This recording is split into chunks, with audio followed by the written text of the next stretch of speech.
All right, video 2.3. I'm going to start with residuals. So first of all, what is a residual? A residual is the difference between the observed value and the predicted value of a response variable. Remember, response variable means the y. Okay, so when you ask to interpret, how do you interpret a residual? You would say, you always have to say the actual amount is, and then whatever the residual is as a positive number here.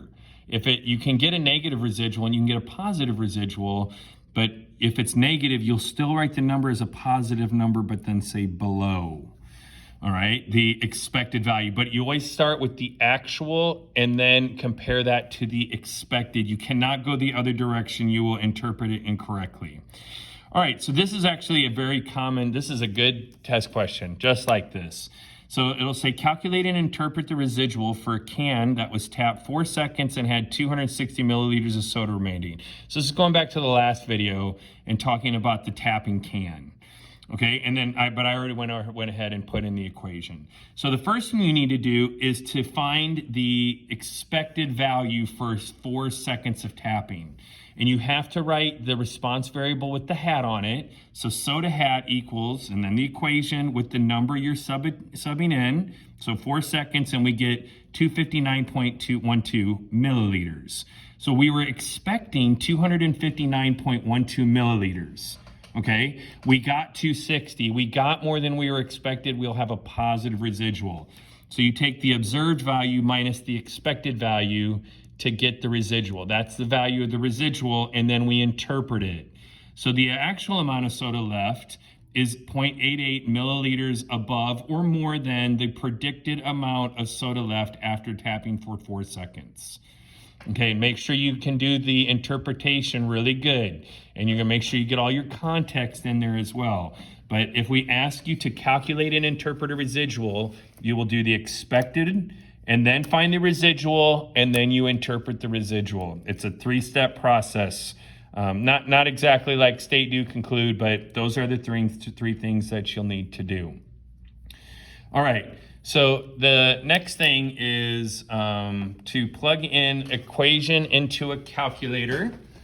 And actually, I didn't think to grab a calculator, so give me 1 second.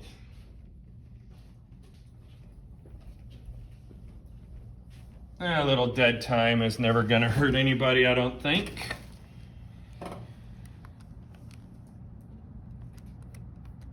All right.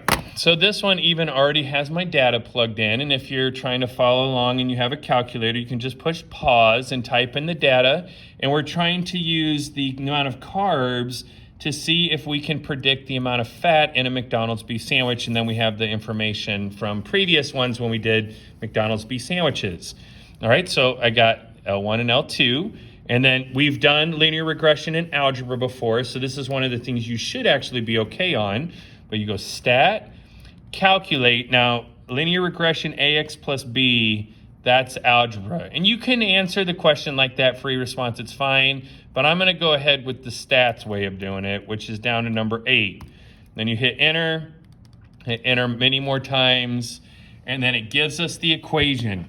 Now, when we do in stats, they always put the y-intercept first, and then the slope with the variable second. It's just the way they do that. So the y-intercept is negative 40.2, and the slope is 1.713, or whatever you would round that to. Okay, so, and then here, to get the least squared regression line, we do stat edit, put in the values, then stat calc 8 to get the equation. And you will need to know how to do that on the test. We'll be doing this on the test for sure. All right, and then we give the equation. There's 2 ways to give the equation, and one is to write it with your y hat and x, but then you must define x and y, complete sentence with context. And you don't define y hat, you have to define y. That's kind of a goofy rule. So instead what we'll do is we're going to call this, instead of the predicted number of fat grams, we're just going to go fat hat. So the hat means predicted. So predicted fat equals negative 40.4. I don't know why I put 4 there. I'm just going to change that real quick. Just miscopied it, I guess, plus 1.713 carbs instead of X, and then defining X as the number of grams of carbs in a McDonald's beef sandwich. I can just write the equation like this, and pretty much everybody likes that better, and that's what the College Board will do, and that's what I'll do as well. All right, then interpret both of them. So I would highly recommend you pause this and try to interpret both those values by yourself once. That's what I had people do in class. And then we can go over it. So go ahead and pause it and then do it and then unpause. So for the slope is 1.713. So when we interpret a slope, again, we did this before, but for each 1 gram increase of carbs to a McDonald's beef sandwich, we predict or expect an increase of 1.713 grams of fat. And since the slope is positive, we say increase. Again, this number will be positive whether or not the slope is negative or positive, but we would say a decrease here instead if it was a negative slope. The y-intercept, and be careful, the y-intercept does not have to make sense. You just have to interpret what that number means. So we predict negative 40.2 grams of fat in a McDonald's beef sandwich that has 0 carbs, which of course, that does not make any sense. Okay, but what does negative 40.2 as the y-intercept represent within the context of the problem, and that's it. Okay, even if it doesn't make sense, and you don't have to force it to make sense. All right, so we had the residual problem up here, and this is the second one, and it's very similar. They ask us to calculate and interpret a residual. Okay, so on this one, the equation was fat hat equals negative 40.2 plus 1.713. And then we're going to plug in 45. Now, remember over here, it was carbs. So make sure you take the carb number and put that in the parentheses. Okay, then we get the answer. That's the predicted. We actually only had 29. There's an extra piece of bread and a Big Mac. Okay, so we're going to actually, with using the equation, we're going to think there's a lot more fat than there really is because there's an extra large amount of carbs in this sandwich with the extra slice of bread. So anyhow, so right here, the residual is the observed minus the predicted. And because we had less than we were expecting, you're going to get a negative residual. And then you interpret. The actual amount of fat grams is, and again, I don't write that number as a negative number. I write it as a positive number, but then I say lower. So 7.885 grams lower than the expected amount. All right, next, residual plots. What a residual plot is, you graph X, or the explanatory variable, versus the residual instead of the Y. So you would find all the residuals, and then you would graph those. On the test, we will give you the graph, and then your answer will look very similar to this. So explanatory versus residual. The data points need to look like a random scattering of points. You cannot see any patterns if a linear model is appropriate. Now, if we do this and a linear model is not appropriate, then the question's over. So of course, that's not what's going to happen. So we will give you a residual plot on the test, and it's going to be a random scattering of points, and it's going to ask you if a linear model is appropriate. And this is your answer, except for the context will change in each problem. And the context is the context of the X, not the Y. We're not even graphing Y, so we wouldn't know what the context for Y is. So because the residual plot shows a random scattering of points above and below the least square regression line for all values of X, but instead of X carbs, then the linear model is appropriate. So when on the test, you won't put this part down. You'll say yes, because the residual plot, not the graph, not the points, the residual plot shows a random scattering, needs to say random scattering, of points above and below the least squared regression line. That needs to be in there too, for all values of X. So across both, all the way through X, it's a random scattering of points above and below the line. That's on the test. You need to memorize that one and get that one just right. There'd be very, very, very little partial credit if you miss something. Like maybe if you mess up your context, I don't know, again, not if you have the different forms, test forms context in there, that will be a 0 in a Saturday school visit for you. But if you, I don't know, you set X instead of carbs or whatever the context is. Other than that, it'll pretty much be 0 if you can't get that one right. But I'm telling you what the answer on the test is, not what the question is. All right, and then we got two other things, the S, variable S, which is the standard deviation of the residual, and then R squared, which is called the coefficient of determination. All right, so first of all, the standard deviation of the residuals. So standard deviation, we had standard deviation before, and that's the typical distance that data points are from the mean.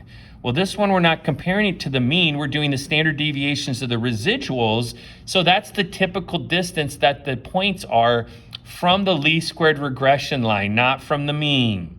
But it's going to, anytime we do anything in the standard deviation family, it's going to be the typical distance that the whatever is from, and then each one has its own item that it's far from. So from the mean, from the least squared regression line, etc. And how do you interpret it? So I have one here without context. So when using the least squared regression line to predict y, the response variable, using x, the explanatory variable, except you'll put those in context, our predictions will typically be off by whatever the standard deviation, the residual is. And the units is whatever y equals. All right, that's actually kind of a lot of details. You definitely would need to practice that one before you would want to have to write that one up for sure. So the next one says, if we go back to the tapping example from the soda from the other notes, it says the standard deviation of the residuals, or S, is equal to 5. Okay, and it would be 5 milliliters because that was the units for Y. But then the interpretation would be when using the least squared regression line to predict the amount of soda left in the can, Y, using the amount of tapping time, X, our predictions will typically be off by S, the standard deviation of the residual, with the units of Y, not the X units. Be careful about that. All right, the next thing, R squared, or the coefficient of determination. So that is the percent of the variation in Y that's attributed by X, which that's actually what we do. That's pretty much the, there's actually two different interpretations. This one is easier, and this one is better for memorizing also because it's easier. But the textbook, or the perfect interpretation is, and let's say R squared is 70%. And we'd say 70% of the variation in Y can be attributed to the least squared regression line that relates X to Y. And again, X and Y would be milliliters and seconds tapping and all that kind of stuff.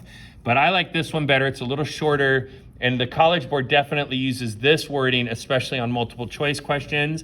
And between me and all of y'all, that's where you probably see this as on a multiple choice question. But it's just the percentage of variation in Y that's attributed to X. R squared has no units. All right? This seems silly, but you square R to get R squared, duh. And you square root R squared to get R, but you have to remember back to Algebra 2, and this is why you still have to have at least a little bit of math, that when you square root both sides of an equation, it's actually plus or minus. So if R squared is equal to 0.81, and I'll use a nice one that'll be easy, R can be either 0.9 or negative 0.9. And then you'll have to decide for yourself which one is it. And you're not just guessing, but you have to use the problem. And there's a couple different ways. They'll either give you the scatter plot, and you can tell from the scatter plot that that has a positive slope for the line of best fit. Let's make it so it actually looks right. So that one we would pick 0.9. If the scatter plot went down to the right, the line of best fit would go down. This one would have a negative correlation, so that would be negative 0.9. They could give you the equation of the line, and the slope being positive or negative would tell you, or they could give you a situation that you cannot argue would be one or the other. It's clearly one, not a mixture. So the candle problem, when you burn the candle down, the candle gets shorter as time goes. You cannot make an argument that a candle gets taller as you burn it. So that's definitely a negative relationship. And these two, this isn't a big deal. It's just something that I saw, so I just went ahead and threw it in there. They have an inverse relationship. As S gets smaller, R squared gets bigger, and vice versa. That's fine. All right. And then I have computer output, which, you know what, I'm going to make this as its own video.